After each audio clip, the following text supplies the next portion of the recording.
আমি যদি দেশের প্রধানমন্ত্রী হই তবে সবার আগে এই পরীক্ষা ব্যবস্থাটা তুলে দেব। মাননীয় প্রধানমন্ত্রী, সম্মানিত সভাপতি ও উপস্থিত সুধীবৃন্দ, ইহার চেয়ে হতেন যদি অনেক কিছু তো হতে ইচ্ছে করে, কিন্তু বাবার অত্যাচারে কি কোনো কিছু করার বা হওয়ার সত্যিই জো আছে? এই তো কদিন আগে বাসার সবাই মিলে নাটক দেখতে বসেছে, আমিও পরিবেশের বন্ধ সুখে আস্তে আস্তে এগোচ্ছি কোন রকমের দর্শকের সাহিত্যে জায়গা দখল করার জন্য। অমনি বাবা গুরুগম্ভীর কণ্ঠে আদেশ জারি করলেন, দুদিন পরে তোমার পরীক্ষা, এখন তোমার এসব নাটক ফাটক দেখা চলবে না। কি আর করা, দরজার চৌকাঠ থেকেই ফিরে যেতে হলো। যেতে যেতেই শুনতে পেলাম নাটকের ছেলেটি তার বাবাকে বলছে, আমি এবার পরীক্ষা দেব না। ইস, আমি যদি এমন করে বলতে পারতাম, এই নাটকের ছেলেটির মতো হতাম। কিন্তু এ তো শুধু নাটকেই সম্ভব। আবার স্কুলের কথাই ধরুন না কেন, সব সময় পরীক্ষা লেগেই আছে।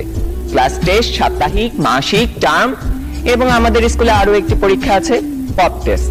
অর্থাৎ বলা নেই কওয়া নেই, স্যার ম্যাডাম ক্লাসে এসে দুম করে বললেন, তোমাদের পরীক্ষা নেব।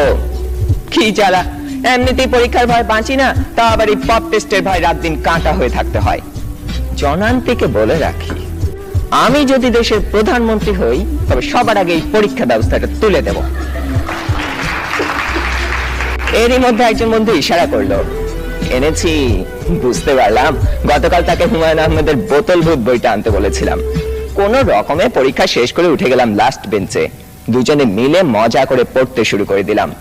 গল্পে আছে হুমায়ুন ভূত পোষে, তা আবার বোতলে করে পকেটে রাখে, সে ভূতের খাবার চাঁদের আলো।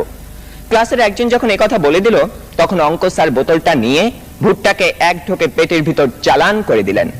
অমনি স্যারের পেটের ভিতর গুড়গুড় শব্দ উঠতে শুরু করলো, আর তিনি হেঁচকি তুলতে লাগলেন। দম ফাটিয়ে হাসতে যাব, হঠাৎ কানে টান পড়তেই শটান দাঁড়িয়ে গেলাম। বইটা পড়তে পড়তে টেরই পাইনি কখন ইংরেজি ম্যাডাম চলে গেছেন আর এসেছেন জমদূত প্রায় আমাদের অঙ্ক স্যার। বইটা নিয়ে গেলেন হেড স্যারকে জমা দেবেন বলে। তার মানে আরো এক দফা শাস্তি।